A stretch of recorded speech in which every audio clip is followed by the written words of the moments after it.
Imana ishimwe cyane mwaramutse abandi nabo mwiriwe nizere ko meze neza aho muherereye hose ni Natali Nyamoya na Olivier Hakizimana muri kumwe n'uyu munsi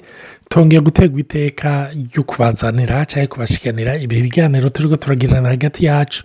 aho turiko turiga ivyerekeranye n'amatamperama cyangwa uko duteye kandi n'ingaruka cyangwa influence bigira mu migenderanire yacu n'Imana.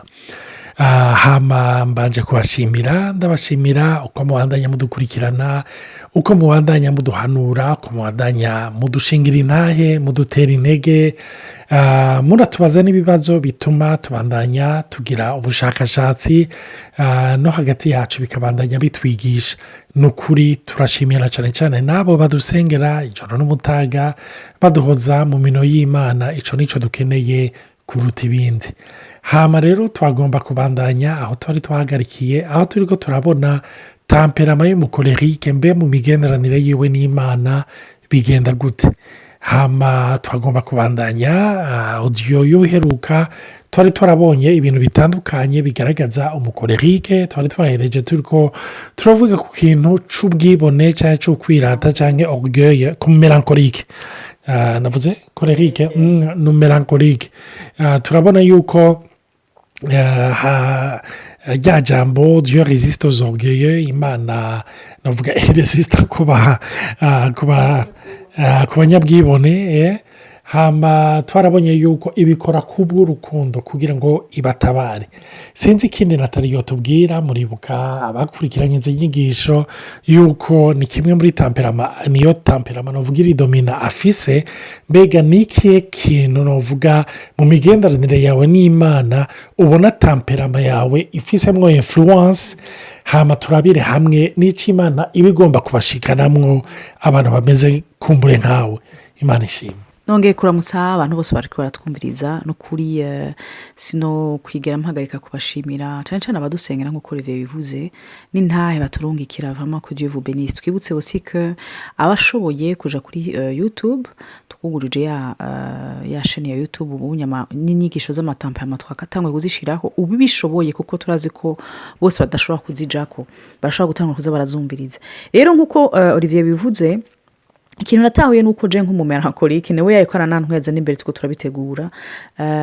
nuko nkuko twigeze kubivuga abantu baba melancholique barafise mu ntege nke zabo ingene bahindagurika mu bigumbagumba vyabo n'abantu batari stable kuko bari mu vyiyumviro cane rero muri bari susceptibilité mu gifaransa ho ibintu kintu cumvikana umuntu ari susceptible amubwira ikintu n'umusara ryo ejo arashavuye ntumenye neza ingene mufata ça c'est vrai je ndazi ko mpindagurika ndabizi. Hama ikindi naco nuko kuko yiyumvira cyane ikimugwa mu mutwe nicarimbura n'umuntu avyara n'ingoga ivyimviro bisigura ko ni nk'umugera mubi muciye mu byimviro aca imvira bibi. Icampumurije ndiko turasoma tuko turagize etude zo muri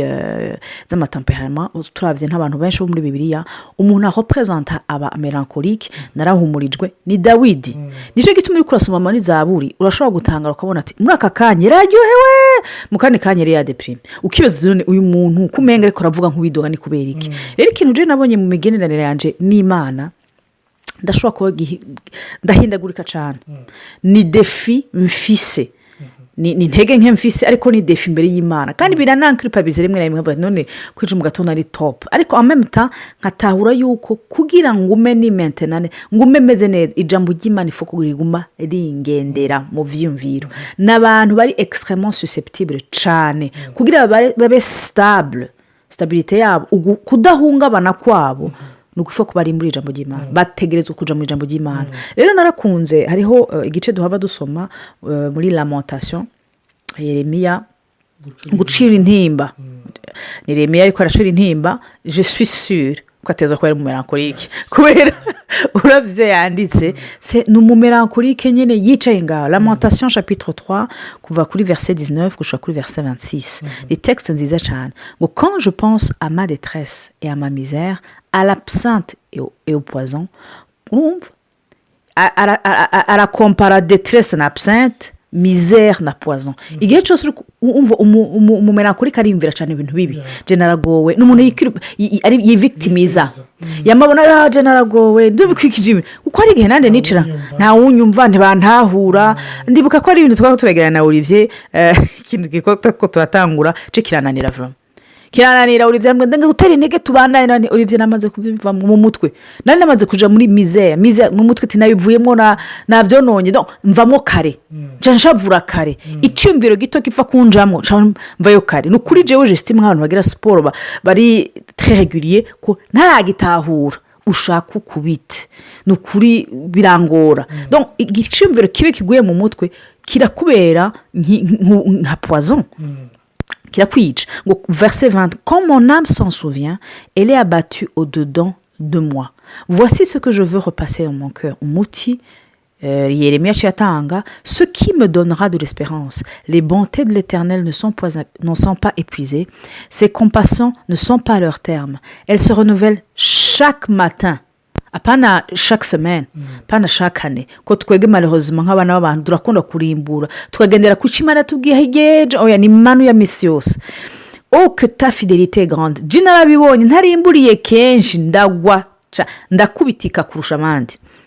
L'Éternel est mon partage, dit mon âme. C'est pourquoi je veux espérer en lui. Non pas en mes pensées, apana kwiyumvira apana guhagarara ku vyiyumviro vyanje cyangwa ivyo nateguye mu buzima. L'Éternel a de la bonté pour qui espère en lui, pour l'âme qui le cherche. Il est beau d'attendre en silence le secours de l'Éternel. Et là, il verset 26 neza ko yo defi ya mbere kumelankolike yamara kubana b'abantu bose ubwo cyane ya mbere kumelankolike kuko sukunuma gusa sukurindira kunuma n'amajambo umuntu numye kuko kunuma umumelankolike arashobora kunuma vraiment kuko numu introverti donc ntashwashwanutse donc ntazovuga ariko umushaha wiwe ntunuma wa muri kuri dodomba niyo ntambara jewe atuka en tant que mélancolique mba mfise n'Imana hamwe nti none gamana kuko ejo ko nari top niveau nabo haya ni nkuko ngenderewe n'ubwiza bw'Imana yabiryoshe vraiment bana kabisa kuko njibwina muri vyose donc di extreme no muntu ari extreme mu bigumbagumba harero intambara nibaza ya mbere ku melancholique donc kuri jewe niyo stabilité yo kutakwama ndi muri za extreme zine ni nkuko iyo mpeje kuva mu bwiza bw'Imana bene data nkaza numva bana ko barasimba bikaba kumindura ndabasubye umunume ko aho mvuye imenge bwa inkurumogi donc les deux extrêmes sinzi kuzigera mais avec le temps j'ai appris ubu umwana nkubu nuko ndiko ndasenga mu cumba umwana ashaka kwinjira dodora agira gute ntibikinyenerva kuko sinkiri ndiko ndiga kutaba extreme c'est un défi de tous les jours muganiraza ko ariyo ntambara ikomeye ku melancholique kutaba gihundagu adahindagurika mu vyimviro no mu bigumbagumba kuko ahinduye ivyimviro parce que melancholique biroroshe kumenya ko yahindutse mu vyimviro raba mayemero yewe regarde ses humeurs fini wamtoye par contre mu phlegmatique kwera beshwaho n'amahorasyon n'abandi kugira abantu bose bamere neza si cyane ariko mu melancholique ivyimviro bihindutse mu maso haraboneka nimba hari igicapo nugerageza kugereranya abamelancholique kumbure no bagereranya no kwijuru urabona hari ibicu byirabuye hama wanengana ugasanga izuba riraka hasa neza rero ivyo nyine narakunda kubibona cyane cyane mu myaka yahera kwa Natali kandi vyarandistabiliza gose ugasanga umuntu ariyijiriwe ukafutse none nibiki bibaye ko imbere yuko va mu nzu yari umuntu yarakeye cyangwa ugasanga navuye mu nzu ari umuntu yari yijiriwe hama nataha hataha mvuga ni asha nsanga inzigira imanyuke hasanga hewe haraka ibintu vyahindutse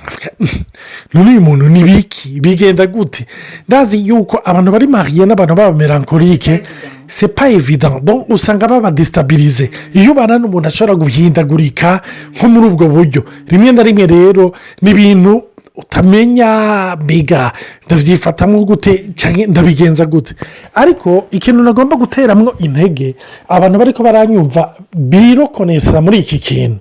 nagomba kubabwira ngo umve Imana irabakunda mu rugezo rudasanzwe Natali ariko aravuga ariko arasoma muri iki gitabo cyo gucura intimba nabanje kwiyumvira ntariko Imana ni ya grave no kuri Imana iratangaje iyumvire gupermeta yuko igitabo citwa gucura intimba kiba muri bibiliya urumva muri icyo gitabo cyitirirwa imana imana ikavuga iti n'aba bantu nije nabaremye ndazi feburese yabo reka ndabereke yuko n'izo ntimba zabo hariho ikibanza ndaziha mugabo si ngombwa ko bazigumamo nicyo gituma icyo gitabo ntikirimo ibibazo gusa ntikirimo gucura intimba gusa ariko harimo n'inyishu sinzi icyo wagira uvuge ikintu ni ukongereza ko surtout nk'aho ikintu kirandemesheje kandi ndakibona ukundi kandi c'est très positif kuko hari igihe kubera umumelancholique ari extrêmement ari umuntu yama ari perfectionniste yama arondera ko ibintu bimera neza iyo agiye muri ya phase yo gucura intimba akaba azi ko au fond c'est pas bien kwamera gutya hamwe n'imana acazinjiramwo kurusha aca yiyanfonsa kurusha savoir que imana ikuzi ikwakira gutyo biraremesha nicyo kirakingarura ntiraga amahano uko biri kose igito gitambwa n'iwabo ndagarutse comme si on dirait ko imana ikujija même muri izo melankoli zawe ariko no kuko ikuzi izi feburese yazo irakwakira icyo kintu franchement numvise kindemesheje kigatuma n'iyo minsi nyine ndi mu mavape yo munsi nshobora kugaruka imana ishimwe cyane ni ukuvuga aho uri ndagomba kukubwira ngo erega imana muhurira aho uri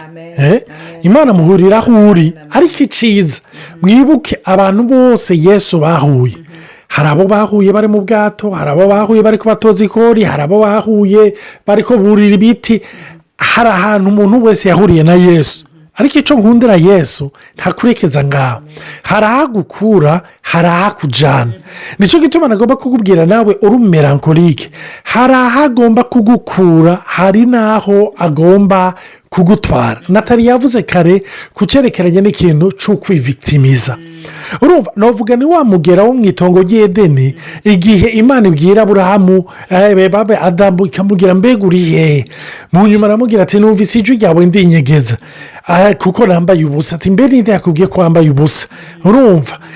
mu nyuma turabona yuko yagarukanye agasa naho umenga amakosa ayaterera ku mana aterega n'umugore wampaye ni wowe wamumpaye sinamugusabye sinisonzesheje sinzi kapasite wamuhanye sinzi urumva ni wowe ubizi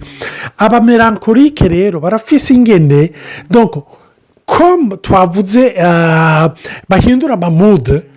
kenshi bamba hariyo nuvuga buke miseri hariyo ubundi yatumye bamererwa uko nimba bari ko barisanta ukonye ni uko hariyo uwundi nagomba kukubwira wowe w'umumelancholique cyangwa ikindi kintu yego cyangwa ikintu ishobora kuba ari situwasiyo petetre ahantu yize petetre uko bamutrese petetre ku kazi petetre kutaronka akazi kuba yaravyaye akababara petetre kuba yarabuze abavyeyi akiri muto ni ibintu byinshi donc afise ingene abita ko umuhari dukoresheje ikirimi cy'ubu kumva yuko ariko asufura kubera abo bandi ariko nagomba kubabwira ngo iyo imana itangiye kugukiza no kukugendera ikintu cya mbere ikora igukura k'amaso abandi icyo ni ikintu rero kibabaje cyane kuko umumelancholique ni ikintu yumiye ko iyo umukuriye ko buke miseri wiwe bene data uba umukuye muri zone de confort yiwe kuko umenya ikintu kimuremesha ni uko afise cible yambara sako urumva nujya yabitumye nujya nibijya ni kijya kintu nujya mwaka nijya periyode nijya sezoni nijya ntara nijya urumva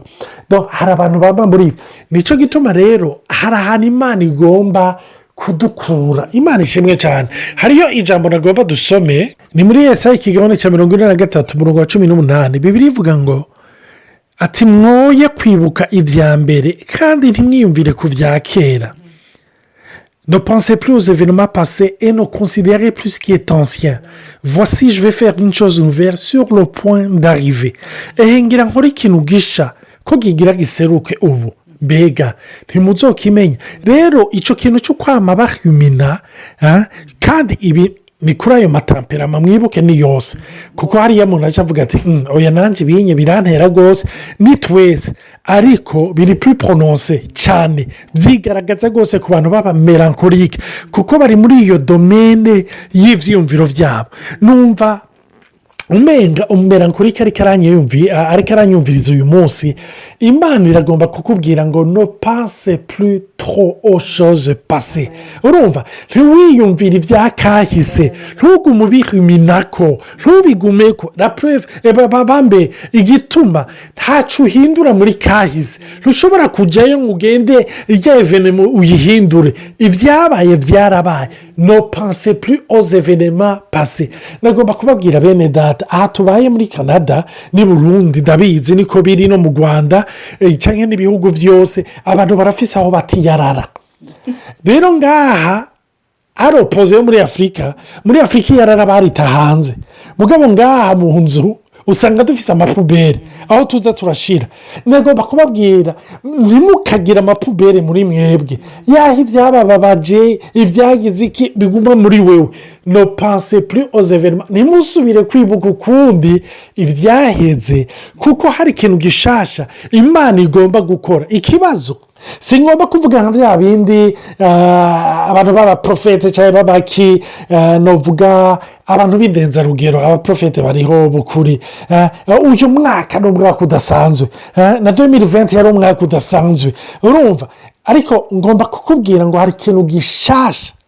mbega icyo gishasha ni iki umve hahize imyaka 2020 icyo yesu yakoze nturagihishurirwa kubera iki uracyahimina ku bya kera iyo utarekuye ngo bigende ibyo bya kera usanga bishasha adashobora kubizana ngo mu buzima bwawe bishobore kugaruka rero icyo kintu cyo kwama wumva yuko uri victime wababaye ndazi yuko hari n'umuntu ariko aranyumviriza ishavu ririko riraduga ati rero ugomba kuvuga yuko ntababaye ugomba kuvuga ko nigirisha mbega we naho woviva yindi yemeye ibyo nabayemo no kumva ko usubira kwivugisha ayo majambo mbabarira ariko nagomba kukubwira ngo umve mbega iryo shavu kuri maze nk'imyaka ryahinduye iki niwe yica rero yesu yaje kugira ngo umuronke ubugingo kandi tuburonke busagutse umusuma ntazabona n'ikindi ni ukwiba ni ukwica no gutikiza ntaca mu idirisha fizike aca mu byiyumviro byawe aguha uburozi ubandanya unywa ukizera yuko ubushavuriye ari we apfa niwe byica sinzi ikindi natari yo kongera nohaba mbaniriza kuri iki gice nyine wari uravuga ne pense plus aux événements passés ne considère plus ce qui est ancien urumva ni itegeko noneho hama ikindi nacyo kiryoshe ni uko iyo wakirira ino jambo imana iguha n'ubushobozi bwo gushobora kudasubira kwiyumvira ibyo bintu bitari byo nicyo kimpumuriza nosoma n'itegeko ariko ni nka commandement imana iguhaye byongeye ni n'imbaraga imana iguha kuko hari abashobora kuvuga ati natari ibyo ntabyo nshobora kuko iyo ntambara ndayizi uribye kubera ari bw'igihugu biroroshe ko ahindura c'est très facile jewe c'est extrêmement difficile donc le défi yaba melancholique ndayumva ariko nikimenyamenya yuko umuturiho nuko rino jambo ryanditswe précisément pour le moment igihe tuzokwidoga tuvuga ati ntibishoboka imana ati ne pense plus kandi ndaguhaye muri kwakira wakire rino jambo ko ririmo imbaraga zo kudasubira kwiyumvira ibya kera haba ikindi naco nuko kenshi umumelancholique acagwa muri piège ati none ko imana yambwiye yuko ngo sisubire kuvyiyumvira nahagira habiki kubera yamenyereye gupanga mu mutwe gupanga kuorganiza kuraba kwantisipa kubaka n'umuntu yubaka ibintu byinshi yubaka inkuru umubwira kamwe akakuvyarira umuntu urumve donc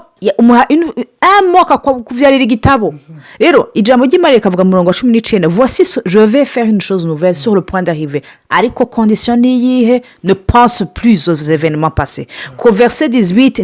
ni conditionne verset 19 ne la connaîtrez-vous pas je mettrai un chemin dans le désert mu bugaragwa kuko urashobora kuraba ubuzima bwawe kuvuga ati none gamana je hari ikintu kizovamwo yego muri ubwo bugaragwa bwawe imana yaciye inzira et des fleuves dans la solitude kuko twama twidoga twivictimiza dukeneye abandi kugira byantretene ibigumbagumba byacu bibi imana yemera kuca dans des solitudes ariko aho nyene niho hari amazi y'ubugingo aho wiga kuva kw'abandi ngo wige kugendana n'Imana n'ijambo ry'Imana by'ukuri numva nuhagarika ngaha n'ukuri nashaka gushimira Imana kubw'Imana yaremye abamelancholique dufise imbaraga dufise n'intege nke ariko izo ntege nke ziri no mu minwe y'Imana je ndavye Dawidi ukarama amapsome yanditse il a été un homme extrême ni wa wundi yashobora kwica Galiyati ariko agacumura agafata umugore w'abandi akica umugabo wiwe ariko ni wa wundi yamagaruka kuri data ku mana avuga ati imana mbabarira rero ndasunitse mu mutima wanje mu melankolike wese yegera imana no muri izo ntege nke ziwe no muri izo melankoli ziwe no muri iyo depression yiwe uti imana ndabigushikeneye kuko uranzi niko wambonye imana ibahezagire cyane mugire umunsi mwiza amen.